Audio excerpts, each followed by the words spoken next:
the US and the Western powers had concentrated their attention on stopping the plutonium route, not being fully aware that another route had been opened up, you see.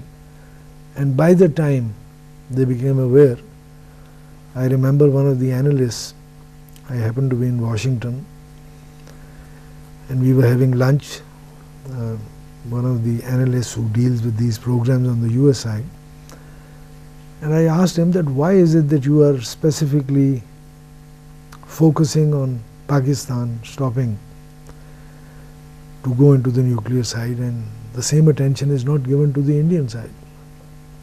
He said, look, let's be frank, you see. India is a horse which has bolted, and you are trying to bolt, and we are trying to bring down the barrier, you see. It's as simple as that. So it was a constant race, and as luck would have it, the attention of the West was towards stopping the plutonium program, which they were, and that gave Pakistan a few years in which to do all the foundational work on the centrifuge plant. In fact, I wonder if you have read Shahidur Rahman's book, The Long Road to Chagai. He mentions it very clearly, and he gives the impression that perhaps Mr. Bhutto was ensuring that the world's attention is grabbed by the French route, the plutonium route, and meanwhile work could be processed on the uranium. No, I don't think so. I don't think these things are planned like that, you Not see. totally diversion. Yeah, No.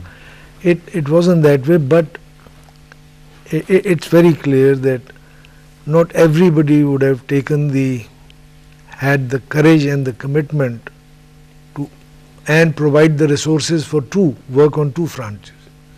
That was only a person who had the commitment, and Mr. Bhutto did have that. And he, as you said, he found the resources to have both these work, and in a way that, as has been mentioned, AQ and Munir Khan didn't always see eye to eye. There was tension. There wasn't quite sharing of information, and that again was used to good effect by both Mr. Bhutto as well as subsequently General Zia. That in a way the competition produced results, you see, and we'll provide resources for both. Obviously. Yeah. But one aspect I wanted to talk to you about, Ambassador, that there was a lot of propaganda also, and we notice these people, Steve Weisman and Herbert Crosney, in their book The Islamic Bomb, for example, and they mention a lot of things. In fact, a documentary was also produced by BBC in the Panorama program, in which a lot of facts have been twisted and cloak and dagger stuff has been made. How do you look at this propaganda against our bombs, and especially labeling it as the Islamic bomb? Well, I think bombs have got no religion. Right in there. There's no such thing as a Hindu bomb or a Jewish bomb. It is a deterrent that we have. We want a credible minimum deterrence. We have no need for an arms race or anything else, and our whole purpose is defensive. We're obviously facing a country 10 times bigger. There's no offensive purpose or anybody else. But I think the main point is that there's been all this propaganda about how we got technology.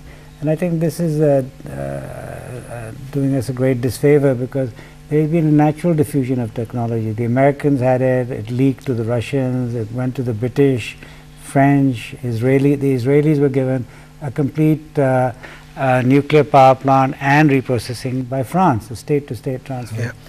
And there's this diffusion of technology which is there. For instance, the centrifuge.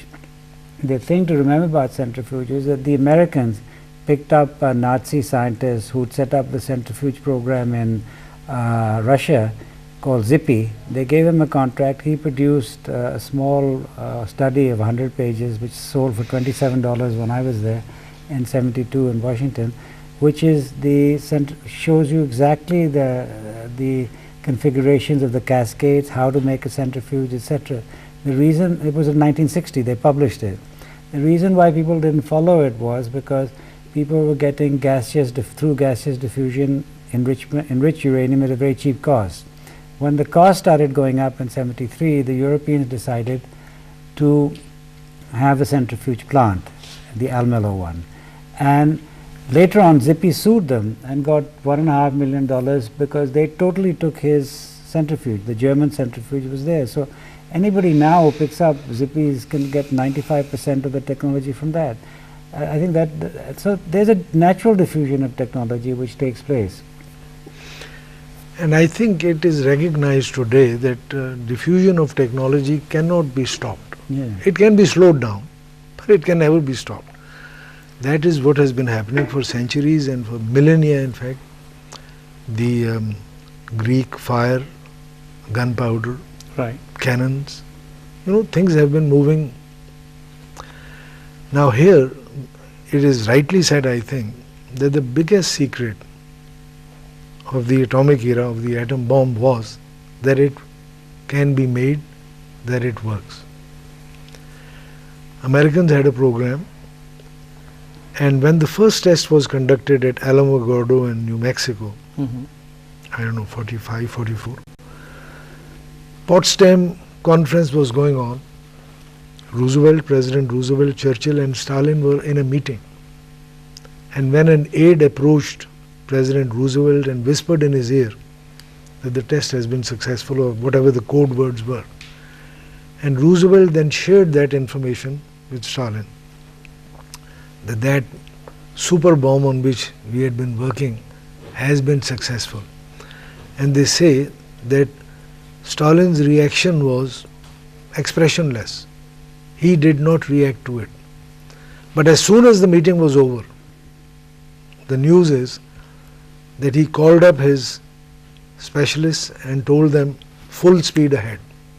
What had been happening was that the USSR very much had a program going, but it was at a low key, slow pace.